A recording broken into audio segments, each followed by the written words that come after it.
Today we're going to cover the roofing BUR count condition properties. Starting in the upper left, you have your description. Go ahead and change that to whatever you would like it to be named. Moving to the right, you have your labor method. Here you'll notice that you have each, you have none, and per square as your options. Continuing to the right, you have your add minute description and your minutes. This is for smart labor. If you're not using smart labor, don't worry about filling this out.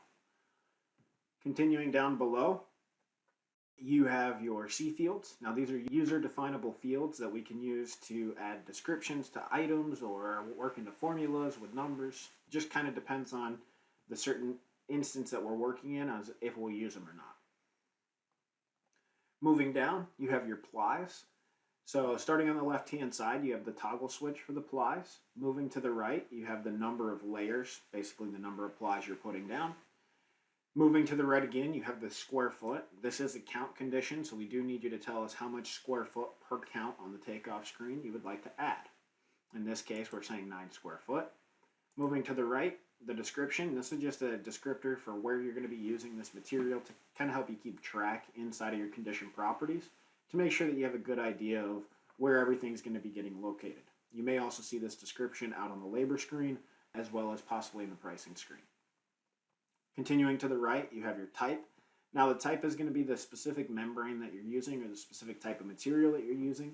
In this case, we have a type 4 felt. If you click your 3-dotted button here, you can choose from a list of options. If you don't see your option out there, feel free to use the plus button here to go ahead and add that in, or you can go ahead and hit the copy and insert. Either option will work for you to be able to add those products you need. Continuing to the right, if you would like to add an additional labor line for this specific task, you can go ahead and turn the labor on, fill that out with a 3-dotted button here, choose your option from the list. Again, if your option isn't out there, feel free to go ahead and add it. Continuing to the right, now you're getting into how you're going to be securing this to the wall. So in this case, you're going to be using asphalt. Here we're saying how many units per ply per square. So in this case, you're saying 30 pounds per ply per square. In this case, if we had multiple layers, if we change this to 2 or 3, you would see the units per square get doubled or tripled based on the number of plies you're applying to the roof.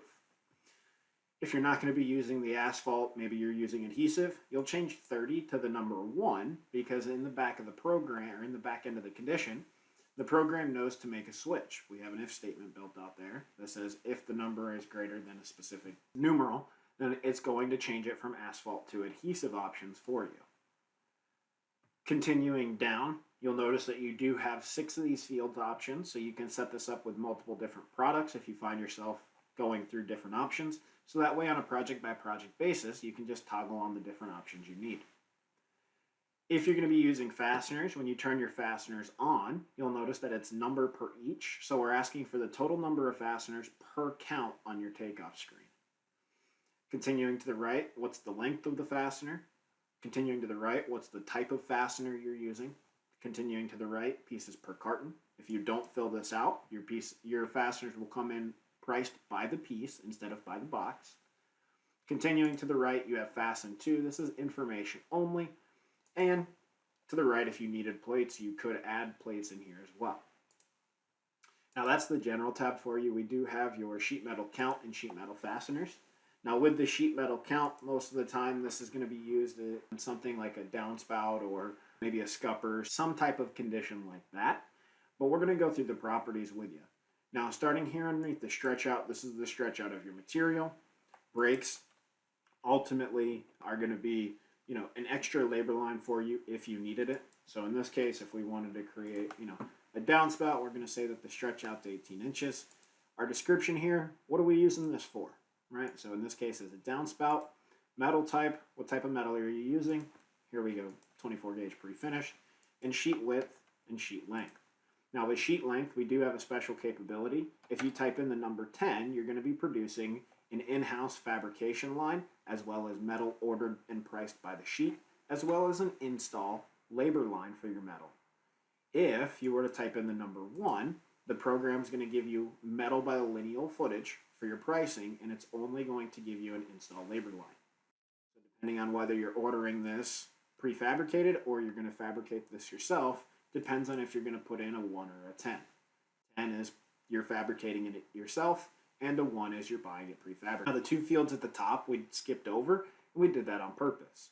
Each per count is in reference to the takeoff screen. So when you go click down one time on the takeoff screen, how many of these downspouts do you want to calculate?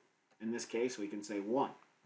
Moving to the right, you have lineal foot per each. So in this case, how many lineal feet per downspout do you want to calculate? Well, this would be, in my case, 10 lineal foot. Now you do have a couple different ways that you can fill this out depending on how you want to do your takeoff. You can change the each per count. So if you had a 40-foot building, you could change this to 4, go click down one time, and it will produce 4 downspouts.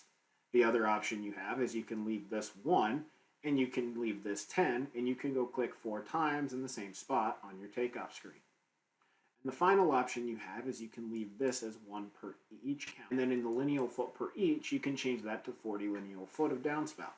Each one will give you your own option for how you want to see that displayed, but they'll all calculate the correct amount of quantity for you depending on if you do the correct process with each option you choose.